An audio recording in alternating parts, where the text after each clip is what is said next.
A few people were running forward in a panic, with several huge crocodiles chasing closely behind. They were in imminent danger. Luckily, the cabin wasn't far away, but just as the first people ran inside, the blonde at the back was grabbed by the ankle by a crocodile. Seeing this, everyone rushed to help. Finally, with everyone working together, they managed to close the gate. Soon after, things finally calmed down outside. Everyone was terrified, but the priority was to give the blonde a simple bandage to stop the bleeding on her bitten foot. Now they were temporarily safe, but they couldn't let their guard down, so they took turns keeping watch and resting. And so, they made it through the night. The next morning, Leo found a map from somewhere. According to the markings, there was a large building not far from here. As long as they crossed a river and walked another 3 miles, they could reach it. Therefore, Leo believed that perhaps only there could they seek help. But John thought it was too dangerous, because there were far more crocodiles outside than they imagined, and they were extremely ferocious. What would happen if they were attacked on the way? But if they stayed here, food would become their biggest problem. Since they were doomed either way, they might as well rush out. Maybe there was a chance of survival, so everyone decided to do it. They each found a stick and prepared to get out of here. But before going out, Sarah told everyone that although crocodiles don't crawl very fast on land, it would still be easy for them to catch up. Therefore, when we make eye contact with a crocodile, the only way is to run quickly in the opposite direction. If you are unlucky enough to be bitten, then don't panic, because struggling will only speed up your death. The right thing to do is to find a way to attack their eyes and nose, but this is only for operations on the shore. If you get into the water, they will spin you around like a propeller, until they tear your body to pieces, then stuff you under a rock to enjoy later. While Sarah was talking, John had already opened the door, so they set off on their escape again. But because the blonde's leg wound had not been properly treated, she hadn't walked far before her wound became so inflamed that it was too painful to walk. Helpless, everyone had to sit down with her to take a break. But then, Lisa wasn't happy, because she didn't think they should waste the best time to escape because of the blonde. This cold-blooded act aroused everyone's disgust, but at this critical moment, everyone was too lazy to argue with her, and the blonde, in order not to hold everyone back, could only endure the pain and let her husband help her stand up with difficulty and continue on with everyone. But just then,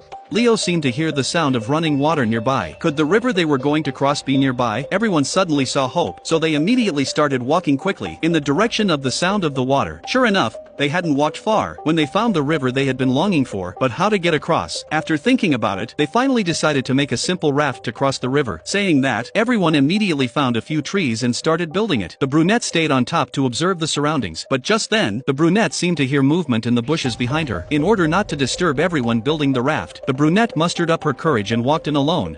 Come on.